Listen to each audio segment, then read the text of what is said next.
Assalamualaikum warahmatullahi wabarakatuh. Alhamdulillah wahdah wassalatu wassalamu ala man la nabiyya ba'dah Sayyidina Muhammad ibn Abdullah wa ala alihi wa ashabihi wa man wala wa la hawla wa la quwwata illa billah. Asyhadu an la ilaha illallah wahdahu la syarika lah al-munazzah minal jihati wal jismiyah wa asyhadu anna sayyidana Muhammadan abduhu wa rasuluhu alladhi la nabiyya ba'dah. Allahumma salli wa sallim ala sayyidina wa habibina Muhammad wa ala alihi wa ashabihi wa man tabi'ahum bi ihsanin ila yaumil qiyamah. Fa ya ibadallah, usikum wa nafsi bitaqwallah faqad fazal muttaqun. Amma ba'du, ma'asyiral muslimin jamaah rahimakumullah.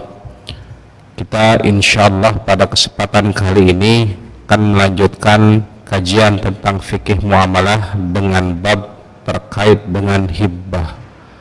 Seperti disampaikan pada pertemuan sebelumnya, hibah ini adalah memberi suatu harta untuk kepentingan orang lain ketika masih hidup.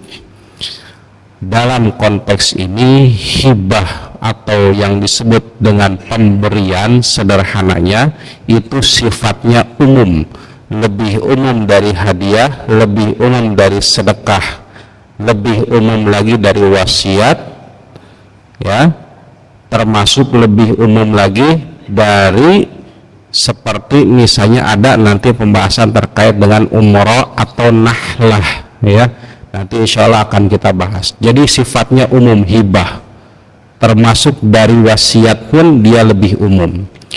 Tapi intinya hibah ini arti sederhananya adalah memberikan sesuatu harta kepada orang lain atau dengan kepentingan orang lain, ya, limaslahatil ghair, tabarru'u bimalin limaslahatil ghair hala hayatih. Jadi memberikan suatu harta, ya, kepada atau untuk kepentingan orang lain ketika masih hidup. Nah, termasuk dalam hibah ini adalah hadiah. Bedanya hadiah tadi saya sampaikan lebih khusus. Kenapa? Kalau hadiah ada tujuannya adalah liqasdil ijlal, maksudnya adalah memuliakan orang yang diberi hadiah, gitu kan, atau ikram, takrim, ya. Misalnya hadis terkait dengan baginda Nabi Muhammad sallallahu alaihi wasallam, ya, ada seorang sahabat datang kepada beliau, ya, itu memberikan hadiah, ya. Nah, karena beliau atau baginda Rasulullah sallallahu alaihi wasallam adalah orang yang mulia dan termulia, ya, sampai hari kiamat, maka kemuliaan beliau diberikanlah hadiah. Beliau menanyakan dulu sebelum menerima, ini sedekah atau hadiah? Kata sahabat tersebut, ini hadiah Rasul. Kalau hadiah saya terima, kalau sedekah saya tolak. Maka tidak ada namanya baginda Nabi Muhammad SAW menerima namanya harta sedekah, baik itu sedekah yang sifatnya wajib yaitu berupa zakat ataupun sedekah yang berupa sunnah, ya, seperti misalnya sedekah-sedekah umumnya, misalnya infak, ya, ataupun misalnya sedekah untuk masjid dan lain sebagainya, ya, tidak ada. Begitupun beliau baginda Rasulullah SAW mengharamkan ahlul baitnya menerima harta sedekah, termasuk di dalamnya harta zakat. Jadi kalau ada ngaku ahlul bait tapi menerima zakat, hati-hati, berarti sudah keluar dari tuntunan baginda Rasul sallallahu alaihi wasallam. Oke. Jadi itulah hadiah liqasdil ijlal, ada maksud untuk memuliakan orang yang diberi hadiahnya. Ada lagi tadi saya katakan sedekah. Sedekah lebih khusus, spesifik dibandingkan hibah. Kenapa? Karena maksudnya liqasdit taqarrub ilallahi ta'ala, maksudnya adalah bertaqarrub, mendekatkan diri kepada Allah subhanahu wa ta'ala. Inilah yang disampaikan oleh Allah subhanahu wa ta'ala dalam Al-Quran, ya tubdus sadaqati fani immahi wa ya tukhfuha wa tu'tuhal fuqara'a fahuwa khairul lakum. Apabila yang kurang lebih wallahu a'lam artinya, apabila kalian memberikan sedekah dengan terang-terangan ya, atau dengan terlihat oleh orang lain ya, menampakkannya, maka itu juga baik. Tapi kalau kalian mau menyembunyikan sedekah tersebut gitu kan, itulah yang lebih baik, fahuwa khairul lakum. Jadi bapak mau menyembunyikan sedekah itu lebih baik, itu sangat baik, tapi mau menunjukkan bahwa saya yang bersedekah pun itu pun baik, Pak. Jadi nggak ada salahnya ya. Jangan langsung kita vonis wah ini Maria gitu kan. Misalnya bapak di sini ada kotak sedekah, kotak infak atau kotak sedekah di pinggir, di depan ataupun mungkin di bawah gitu kan ya. Bapak dengan misalnya mengeluarkan dompet kemudian memasukkan ya, bukan berarti itu niatnya ya dalam tanda kutip adalah untuk sedekah, bukan untuk pamer. Tapi kalaupun kelihatan orang lain, ya tidak bisa dihindari hal itu karena orang banyak, gitu kan? Ternyata terlihat, ya nggak masalah. Tapi kalaupun misalnya mau sembunyi-sembunyi sampai tidak ada orang, misalnya di sini sudah tidak terlihat, tidak ada orang sama sekali, mau langsung masukin uang ke dalam kotak infak tersebut, itu lebih baik. Ya, intinya dua-duanya ada ketentuan dalam Al-Quran. Bapak mau menampakkan sedekah, silahkan, ada ayatnya. Bapak mau menyembunyikan sedekah pun, itu pun ada ayatnya. Tapi yang lebih baik adalah dengan sembunyi-sembunyi atau sirriyah, tidak usah disebutkan. Tapi kalaupun mau disebutkan, misalnya di sini menerima sedekah ada Pak, saya pernah di saat biasanya ya di masjid atau di enggak tahu kalau di sini ya. Kalau di masjid yang pernah saya kelola itu biasanya ada yang nitip uang Pak untuk sedekah masjid anu, misalnya kan atas nama anu itu disebutkan Pak. Ya, disebutkannya bukan pas waktu Jumat, tapi ketika mendapat sedekah itu. Misalnya sekarang hari Rabu nih, dapat sedekah jam 3. Nanti pas mau sholat asar itu diumumkan, alhamdulillah telah menerima sedekah dari Bapak Anu atau dari Ibu Anu, gitu kan. Biasanya kalau di masjid ya yang pernah saya kelola, nggak ada masalah gitu kan. Ya, bukan maksud untuk ria, tapi memang ya bagian daripada tuntunan yang ada dalam Al-Quran. Mau menampakkan sedekah silakan, mau menyembunyikan pun itu lebih baik lagi ya. Liqasdit taqarrub ilallahi ta'ala, maksudnya adalah mendekatkan diri kepada Allah subhanahu wa ta'ala, itulah sedekah. Yang berikutnya ada lagi yang tadi saya sampaikan, itu adalah wasiat. Wasiat itu bedanya, kalau misalnya hibah itu ketika masih hidup, maka kalau sudah meninggal diberikannya, maka disebutlah wasiat ya. Dan hati-hati Pak, wasiat ini hanya untuk yang tidak menjadi ahli waris. Fala wasiyatun liwaris, kata Nabi. Tidak boleh ada wasiat untuk ahli waris. Hati-hati ya, jangan salah paham. Ini sudah jadi ahli waris dapat wasiat lagi ya, terus gimana orang lain nggak dapat apa-apa dong ya. Misalnya saya mewasiatkan bahwa rumah ini ketika meninggal untuk, namanya wasiat setelah meninggal untuk anak saya. Lah anaknya sudah jelas jadi ahli waris, kenapa dikasih wasiat lagi? Hati-hati, fala wasiyatul liwaris, tidak boleh namanya wasiat itu untuk ahli waris. Ahli waris itu siapa aja? Nanti sebenarnya itu pembahasan, ada fikih mawaris Pak ya, ada ilmu faraid khusus. Tapi secara umum kalau kita tarik ke bawah, tidak tarik ke atas, tidak tarik ke pinggir, yang sederhana saja ya, ke bawah atau misalnya suami dengan istri itu ahli waris. Kemudian ke bawah ada anak perempuan, anak laki-laki. Ke atas ada bapak, ada ibu. Ke pinggir ada saudara, baik itu sekandung, seayah ataupun seibu. Ke pinggir sebelah sana ada paman, baik sekandung ataupun seayah, gitu kan. Itu sederhananya seperti itu. Nah, orang-orang yang tadi menjadi ahli waris maka tidak mendapatkan wasiat. Oke, jadi jangan salah kaprah. Wasiat itu sudah menjadi ketentuan pokok dalam syariat Islam, tidak diperkenankan untuk ahli waris. Ya. Nah, tadi secara global siapa saja yang mendapatkan harta atau menjadi ahli waris. Oke. Nah, Oke, maka orang yang tidak mendapatkan ahli waris, tidak mendapatkan warisan, maka boleh mendapat wasiat. Contohnya, nah ini biar tidak salah kaprah, karena masih ada pertanyaan, Ustaz, bagaimana kalau anak tiri dapat warisan nggak? Tidak dapat warisan, tapi dia berhak dapat wasiat. Ya, anak tiri atau anak angkat, anak sambung lah bisa dibilang, apapun itu namanya, yang penting dia bukan anak sekandungnya, maka dia tidak dapat warisan, tapi dia berhak dapat wasiat. Oke, begitupun bapak angkat, bapak tiri misalnya, ya yang namanya tiri-tiri itu pada dasarnya tidak dapat atau bukan menjadi ahli waris, maka dia terdapat warisan tapi berhak dapat wasiat. Kenapa terjadi? Karena mohon maaf, faktanya di Indonesia ini masih banyak kejadian anak angkat berhak dapat warisan. Mohon maaf, saya katakan dalam Islam tidak ada anak angkat, anak tiri, anak sambung ataupun yang sejenisnya dapat warisan. Jelas. Silakan baca Qur'annya, baca hadisnya, tidak ada satupun keterangan dalam Al-Quran atau dalam hadis ataupun ijma ulama sekalipun yang memberikan warisan untuk anak tiri. Tidak ada. Oke, jadi jangan salah kaprah.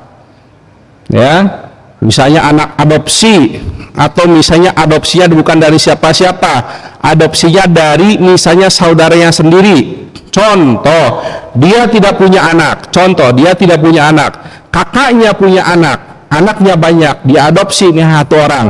Maka jangan dilihat dia sebagai seorang anaknya, tetapi lihat dia adalah anak daripada kakaknya. Gitu. Hitungannya berarti dia sebagai anak dari kakaknya atau anak dari saudaranya. Itu berhak dapat warisan.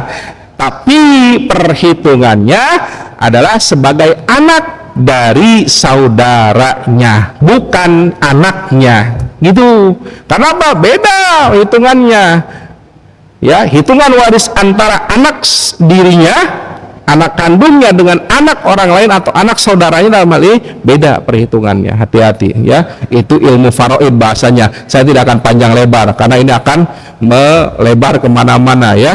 Kalau mau ilmu faraid itu ada biasanya ada kitabnya. Kalau dulu belajar itu umumnya orang-orang yang ini faraid itu dengan bukunya kitab Ar-Rahabiyah, Syarah Ar-Rahabiyah. Ada, kalau Bapak mau saya bagikan 400 halaman baji kalau mau ya, insya Allah nanti saya share, tapi ada PDF-nya gitu kan ya, terkait dengan warisan. Bahasa Arab belum diterjemahkan kebetulan ya gitu ya. Kita lanjutkan, itu adalah terkait dengan wasiat.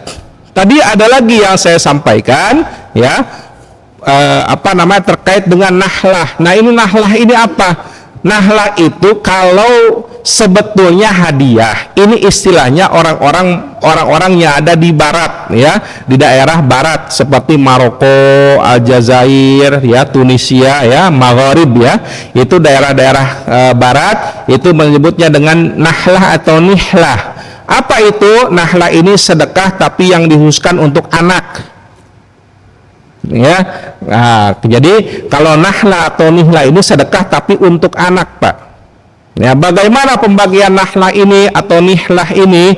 Pada dasarnya nahlah ataupun nihlah ini menurut para ulama ittifaq ya, ijma'nya itu agar adil membagi antara anak.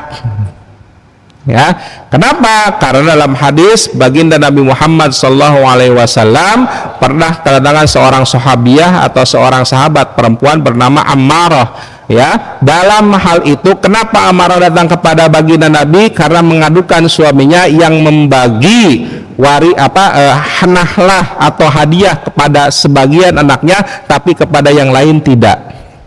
Akhirnya baginda Nabi Muhammad SAW bilang, ittaqullah, bertakwalah kamu kalian kepada Allah Subhanahu wa Ta'ala, wa'dilu fi auladikum, dan berbuat adillah kepada anak-anak kalian. Artinya dalam hal ini para ulama menyepakati ketika memberi sesuatu kepada anak kita hadiah harus adil, taswiyah. Nah, dalam hal ini bagaimana konsep keadilannya? Berbeda pendapat para ulama. Apakah sama, misalnya sama rata? Misalnya saya punya 2 anak, satu laki-laki, satu perempuan, gitu kan? Apakah ketika saya beri hadiah berarti masing-masing dapat setengah-setengah, gitu kan? Anggaplah ya setengah-setengah, ataukah yang namanya adil itu menyesuaikan dengan ketentuan warisan? Itu pendapat ulama berbeda. Kalau ulama yang mengatakan bahwa harus sama setengah-setengah, maka silakan. Ada ulama yang mengatakan pembagian adil itu berdasarkan hitungan waris. 1 anak perempuan sama dengan 2 bagian laki-laki. Lidzakari mithlu hadzil unthayain, gitu ya.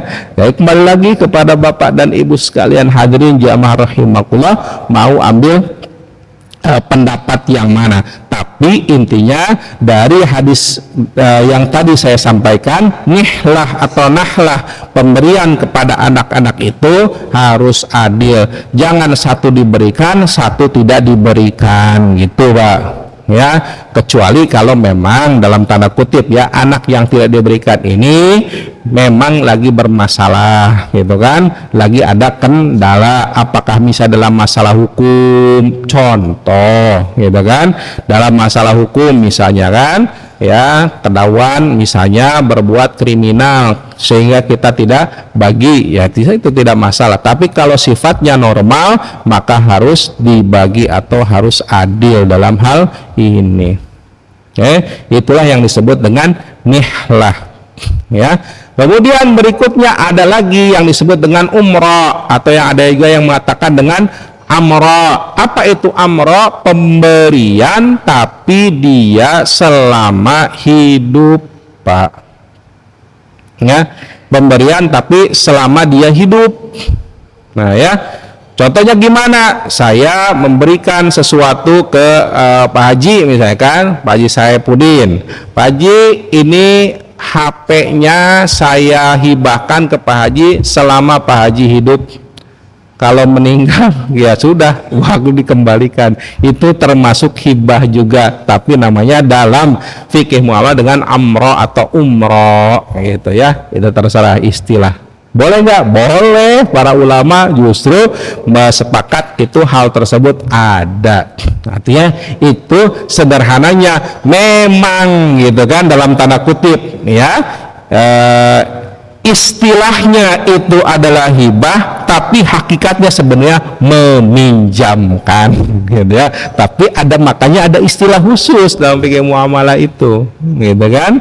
Amra atau umrah itu jadi pemberian hibah tapi selama masih hidup. Kalau sudah meninggal maka harus dikembalikan kepada si penghibahnya, ya. Nah, itu yang berikutnya. Terus berikutnya ada juga hibatus sawab. Hibatus sawab ini tukar menukar hadiah, Pak. Ya, sekarang kan lagi musim tukar menukar hadiah. Itu ada sebetulnya hibatus sawab itu. Ya, contohnya apa? Saya beri HP, misalnya saya memberi HP ke Pak Haji, kata saya bilang, Pak Haji itu kameranya bagus, adalah, gitu kan, buat saya Pak Haji nih, buat apa namanya ini HP-nya, gitu kan. Nah, itu namanya dalam istilah fikih muamalah hibatus sawab. Jadi tukar menukar hibah. Ya. Nah, lafaznya istilahnya adalah hibah, tapi hakikatnya sebenarnya itu adalah tabadul. Maka jumhur ulama dari mulai Syafi'iyah, Malikiyah dan Hanabilah atau Hambali mengatakan bahwa itu hakikatnya adalah jual beli. Maka ketika sudah terucap ijab qabul, lafaznya, akadnya sudah terucap, terikrar, Pak Haji saya hibahkan HP ini, Pak Haji nanti berikan kameranya misalnya kan, kamera Pak Haji. Nah ya, nah karena sudah terijab qabul, terucapkan ya, terikrarkan, maka dalam hal ini HP-nya ya secara definitif sudah menjadi milik Pak Haji. Pak Haji kameranya sudah menjadi milik saya, walaupun belum ada perpindahan kepemilikan. maka dengan ucapan tersebut otomatis saya tidak boleh menggunakan HP-nya lagi kecuali atas dasar yang punya, ya. Pak Haji tidak boleh menggunakan kameranya kecuali atas izin saya, gitu. Itu hibatus sawab namanya, ya. Nah, jadi hadirin ma'asyiral muslimin jamaah rahimakumullah, itulah beberapa jenis hibah. Yang berikutnya ini juga hibah, ya. Ini bukan barangnya tetapi manfaatnya, ya. Manfaatnya ini misalnya saya punya mobil, contoh datang ke masjid Puri sini, Masjid Raya Puri Truk Jambe. Pak, saya mau menghibahkan mobil, gitu kan, tapi BPKB dan STNK masih di saya misalnya kan, ya, atau BPKB-nya masih di saya, maka sebetulnya itu bukan memberikan barang atau menghibahkan mobil, tapi menghibahkan manfaat mobilnya untuk operasional misalnya, gitu kan. Ada keperluan DKM mau kemana pakai mobil itu, ya, dan sebagainya lah pokoknya. Jadi hanya manfaatnya saja. Maka dalam fikih muamalah itu disebut dengan i'arah, bukan hibah. Walaupun lafaznya hibah, tapi lebih spesifiknya, lebih khususnya disebut dengan i'arah, ya. Nah, itulah contoh atau bagian-bagian daripada hibah yang dianjurkan oleh agama Islam. Nah, ada nggak hibah yang sifatnya haram? Ada. Ini juga kriterianya termasuk hibah. Apa itu? Yang pertama, hadayal ummal, hadiah untuk seorang pekerja. Contoh, sudah jelas bikin KTP itu gratis, KTP kakak gratis, tapi ketika misalnya selesai orang kecamatan tidak dikasih uang, maka dia manyun. Itu disebut dengan hadayal ummal, haram hukumnya dalam Islam. Mau RT, mau RW, kelurahan, camat, bupati sekalipun, namanya sudah gratis, jangan minta lagi. Kalau nggak dikasih manyun, walaupun itu 10.000, haram hukumnya, Pak. Kenapa? Ada hadis dari baginda Nabi Muhammad SAW. Dulu ada seorang pegawai beliau, ya, disuruh oleh beliau untuk menarik, ya, zakat sedekah, ya. Lalu kembalilah kepada baginda Nabi Muhammad SAW. Akhirnya datang kepada baginda Nabi, lalu bilang sahabat ini untuk kalian, ini untuk saya, karena ini hadiah khusus, kata si pemberi tadi, gitu, ya. Apa jawab baginda Nabi? Kalau ente nggak ditugasi nama saya untuk menarik zakat, diam saja di rumah, apakah kamu dapat hadiah tersebut? Enggak kan? Sederhananya kalau dianalogikan dengan sekarang, ente kalau nggak diangkat jadi RT, ente kalau nggak diangkat jadi lurah atau jadi camat atau jadi bupati, apakah dapat hadiah tersebut? Enggak. Nah, gitu balikinnya. Pak, Ustaz udah biasa. Bukan yang biasa itu menjadi sesuatu yang halal akhirnya atau yang boleh. Ya, sesuatu yang sudah dibiasakan dan menjadi suatu budaya atau tradisi tidak otomatis menjadi halal kalau memang bertentangan dengan syariat Islam. Saya hanya menegaskan saja, ya, mohon maaf saya katakan, ya, karena ini terus berulang. Ya, kalau bahasa sekarang mungkin pungli lah hadayal ummal ini, gitu kan. Mau masuk kerja, ada hadayal ummalnya, belum apa-apa, jangankan masuk HRD, masuk satpamnya aja sudah minta gocap, gitu kan, hanya untuk memberikan lamaran. Belum lagi nanti ketika interview, proses HRD-nya minta lagi, itu baru interview, belum keterima. Apalagi nanti ketika sudah keterima, manajer HRD-nya minta lagi sekian juta atau bahkan mungkin lebih, puluhan juta mungkin, hanya untuk diterima kerja. Padahal tugas dia jelas untuk merekrut karyawan sesuai dengan ketentuan perusahaan. Digaji sudah, kenapa harus meminta uang dari para pekerja? Mohon maaf saya katakan, jangan menjadi pembiasaan hal-hal yang tidak baik ini, ya. Itu namanya hadayal ummal, ya, bukan ini termasuk bedakan dengan ada namanya yang kedua yang haram itu adalah riswah. Nah, riswah ini suap, sogok, menyogok, beda lagi. Apa bedanya? Kalau riswah ini memberikan sesuatu kepada hakim atau kepada pemerintah atau kepada penguasa, gitu kan? Ya, dimana untuk menjadikan sesuatu yang benar jadi jelek atau yang jelek jadi benar, yang batil jadi hak, yang hak jadi batil, itu riswah namanya, Pak. Bedakan dengan tadi hadayal umal. Ya, misalnya contoh lagi rame nih Pak kemarin, ya kan, yang di Surabaya, ya, ada seorang tersangka kasus pembunuhan pacarnya sampai meninggal, gitu kan, ya. Ya, itu sampai meninggal ternyata karena dia anak DPR atau anak dari anggota DPR, ternyata hakim memutusnya bebas. Sekarang hakimnya sedang diperiksa oleh komisi yudisial. Nah, jelas, bukti sudah jelas, ada CCTV, korban dibunuh, korban dipukul, tetapi kenapa bisa dibebaskan? Kan ada masalah di sini. Berarti ada suap, ada riswah, haram hukumnya. Makanya baginda Nabi Muhammad SAW bersabda dalam hadisnya, ar-rashi wal murtashi warra'ish finnar. Orang yang beri suap, orang yang menerima suap, dan orang yang menyaksikan suap tersebut, semua di neraka. Tegas, gitu kan. Nah, makanya dalam hal ini hati-hati. Intinya bedakan riswah dengan hadayal umal. Riswah ini adalah suatu pemberian kepada seorang hakim atau pejabat atau pemerintah atau penguasa untuk merubah yang hak jadi yang batil jadi yang hak itu.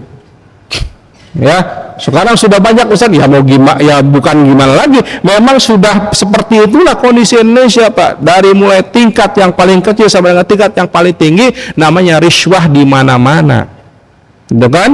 Ya, hukum sudah mudah diperjual belikan, sudah gampang. Yang penting punya kuasa, yang penting punya uang, Anda punya kuasa. Coba kan, kasus timah 271 triliun sampai sekarang kemana? Cuma diponis 12 tahun penjara. Apa manfaatnya? Tidak dimiskinkan buat apa?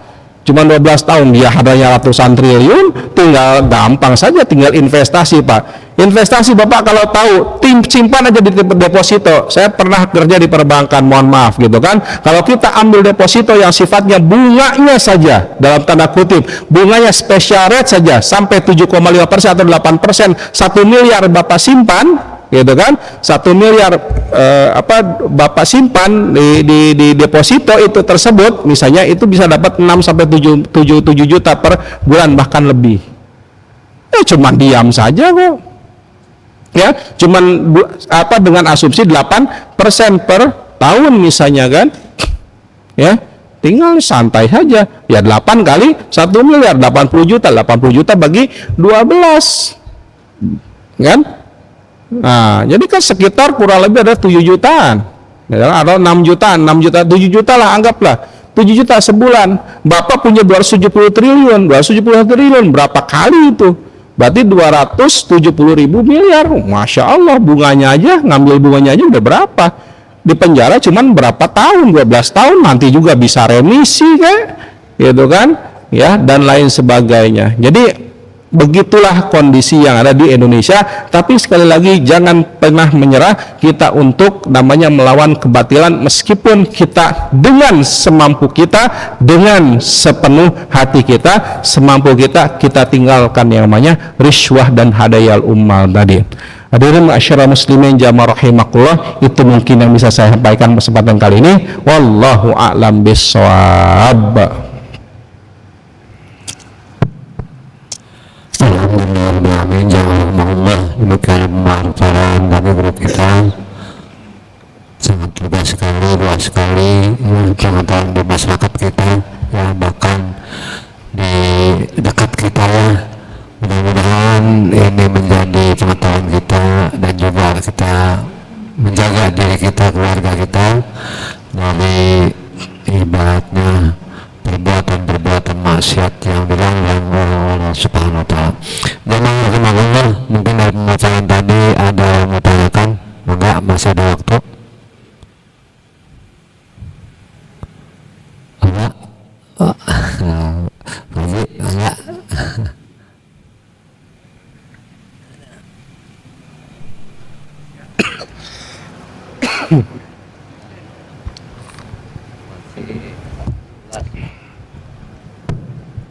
Assalamualaikum warahmatullahi wabarakatuh. Waalaikumsalam warahmatullahi wabarakatuh. Materi ini menarik sekali Ustaz, karena banyak bersangkutan dengan kehidupan sehari-hari, terutama masalah tugas ya.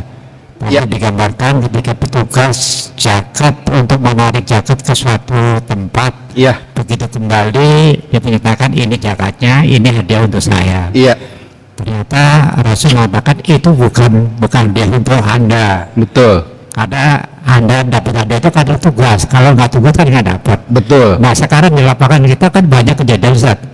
Itu namanya RT, namanya RW, namanya segala macam nama jabatannya. Ketika ngurus sesuatu, ini hadiah. Meskipun beliau tidak minta gitu ya. Tapi kita sebagai pengguna jasa biasanya kan sudah terbiasa harus memberikan. Jadi ya, katakanlah ini hadiah. Nah terus bagaimana sikap kita sebagai katakanlah sebagai petugas? Oke. Terima kasih. Sama-sama Pak Haji ya. Bismillahirrahmanirrahim. Bagaimana sikap kita sebagai petugas RT RW ataupun yang sejenisnya ya ketika menerima hadiah dari itu? Punten, pasti orang memberi hadiah itu ya tadi karena ada tugas gitu kan, karena ada kewenangan yang melekat pada dirinya, maka warga memberikan hadiah. Coba tidak ada status RT, ngapa? Mungkin tidak memberi hadiah sesuai dengan yang misalnya diberikan tersebut. Maka bagaimana sikap kita? Punten, kalau memang mau selamat sedekahkan saja. Ya, kita maaf punten sekali lagi sedekahkan saja. Walaupun berat gitu kan, wah lumayan gitu kan 50.000 misalnya, sedekahkan saja, selamat gitu kan, bismillah ya, toh insya Allah Allah menjanjikan yang lebih baik nanti di akhirat kelak gitu kan ya dalam Al-Quran, walal akhiratu khairul laka minal ula, akhirat ya nanti ketika hari kiamat, pembalasan di hari kiamat itu lebih baik dibandingkan al-ula atau kehidupan di dunia. Itu kan memang godaannya berat, tapi itulah saat ini tantangan seperti itu gitu kan. Bagaimana kita memberikan bisa dibilang wajah yang berbeda dibandingkan yang lain, jangan justru mengikuti yang sudah ada gitu kan, akhirnya kita sama saja sederhananya gitu kan. Mohon maaf Pak Haji gitu kan, saya pun ketika kerja di perbankan itu sama Pak, saya menerima menyalurkan kredit ya, orang mau aja kan, padahal apa ya padahal dalam hal ini kan uang bukan uang saya, uang bank pun bukan uang dia, uang nasabah kan yang nabung sebetulnya kan dalam hal ini. Tapi tetap aja ada yang mau ngasih hadiah untuk karena sudah menuliskan kreditnya. Punten, qadarullah saya dulu ketika bekerja di bank itu alhamdulillah tidak pernah menerima hal itu. Bahkan ada sampai orang yang memaksa gitu kan, mau apa enggak, saya sok aja silahkan kasih ke fakir miskin. Pernah sampai dikantongin dan saya tidak tahu, akhirnya ya sudah infakkan saja.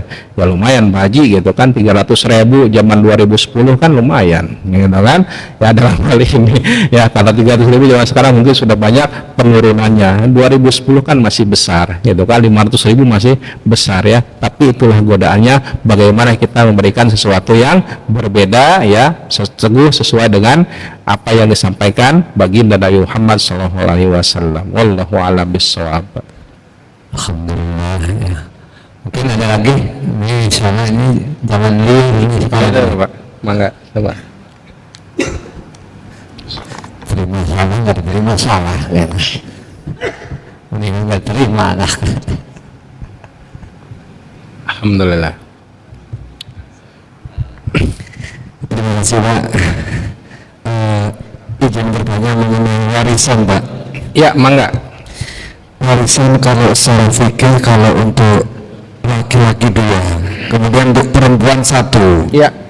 Kemudian apabila ada wasiat dari orang tua yang menyelisih syariat tersebut, satu contoh warisannya adalah 1 miliar.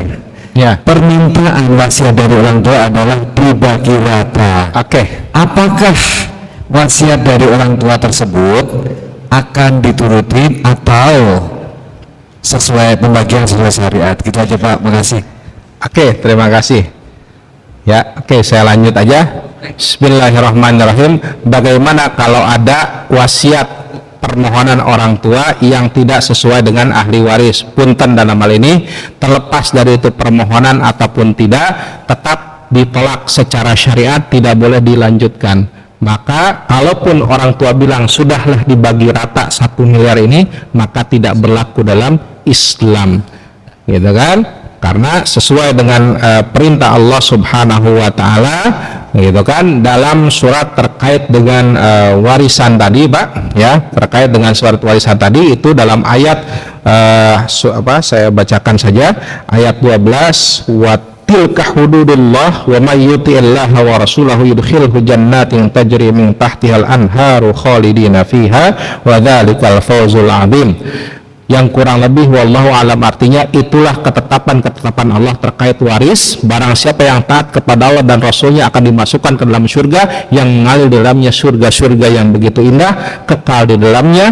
Itulah kemenangan yang sangat-sangat besar. Tapi ayat berikutnya, wa may ya'sillaha wa rasulahu wa yata'adda hududahu yudkhilhu naran khalidan fiha wa lahu 'adzabun muhin. Sebaliknya, orang yang tidak mau ikut ketentuan waris yang ditetapkan oleh Allah dan Rasulullah SAW, artinya bermaksiat kepada Allah dan Rasulullah SAW, melangkahi, melewati ketetapannya, Allah akan masukkan ke dalam neraka, kekal di dalamnya, dan mereka mendapatkan siksa yang pedih. Punten kalau ada orang tua yang berwasiat seperti itu dan sudah meninggal, qadarullah sudah meninggal, banyak-banyaklah meminta pertaubatan atau permohonan maaf atas ketidaktahuan tersebut. Itu Pak, ya, itu saja mungkin pesan saya. Wallahu a'lam bishawab. Mungkin ada satu lagi. Mangga Pak Haji. Assalamualaikum warahmatullahi wabarakatuh. Waalaikumsalam warahmatullahi. Melanjutkan dari Pak Haji ini yang kalau berupa misalnya kan ada cuci mobil misalnya, ya. Kita ngasih tips itu berarti juga sama nggak boleh ya, karena dia sudah tugasnya diberi. Iya betul. Oh, oke. Betul Pak. Iya. Ya, kecuali kalau di situ memang sederhananya ya punten ada pemiliknya itu bukan namanya bukan tip sedekah kayak gitu. Oh. Ya kita artinya di situ sedekah ngasihnya. Ya bukan ke atas dasar ya siapapun, artinya bukan apa untuk yang nyuci saja gitu kan. Nah gitu ya, bukan, atau bisa jadi kan untuk satpamnya ya, bisa jadi, atau untuk kasirnya ya, ataupun untuk pegawai-pegawai yang lainnya, tidak khusus untuk si pencuci mobil tadi gitu ya. Nah itu diakalinnya seperti itu gitu kan. Bisa saja nanti dibagikannya dalam konteksnya, tipsnya itu bukan khusus untuk si pencuci mobil tapi untuk setiap karyawan. Jadi setelah dikumpulkan bagi rata, yang security dapat, pencuci mobil dapat, kasir dapat, dan lain sebagainya dapat. Itu boleh saja, silahkan. Artinya dikumpulkan gitu ya? Iya, dikumpulkan terlebih dahulu. Oleh pemilik misalnya si owner perusahaan itu, di semua tips itu harus dikumpulkan gitu. Dikumpulkan gitu kan, tapi jangan diambil juga sama ownernya nanti kan. Gitu kan. Kalau yang memberinya ini dosa apa enggak? Insya Allah enggak. Ya, yang memberinya itu pada dasarnya tidak dosa, gitu kan, tidak mendapatkan dosa. Tapi dalam konteks tertentu ya, seperti tadi suap Pak ya, itu sama-sama dosa. Tapi kalau hadayal umal, yang berdosa itu cuma yang menerima saja. Gitu ya, kecuali kalau suap, riswah tadi itu jelas, yang menerima, yang memberi, yang menyaksikan pun sama-sama dosa. Oke. Gitu. Terima kasih Ustaz. Ya sama-sama Pak. Wallahu a'lam bishawab. Alhamdulillah. Pada waktu juga maka alhamdulillah, syukurillah ya, apa yang sampaikan waktu kita, mudah-mudahan bermanfaat kita sehingga kita hati-hati ya, mana yang diridhoi oleh Allah, mana yang dimurkai Allah Subhanahu wa taala. Mudah-mudahan Allah senantiasa memberi taufik kepada kita untuk sama-sama kita menuju ridha Allah Subhanahu wa taala. Jamaah rahimakumullah, demikianlah kajian kita pada malam hari ini, mudah-mudahan banyak manfaat berkahnya. Mari sama-sama kita akhiri dengan sama-sama kita membaca doa kepada majelis. Subhanakallahumma wa bihamdika asyhadu an la ilaha illa anta astaghfiruka wa atubu ilaik.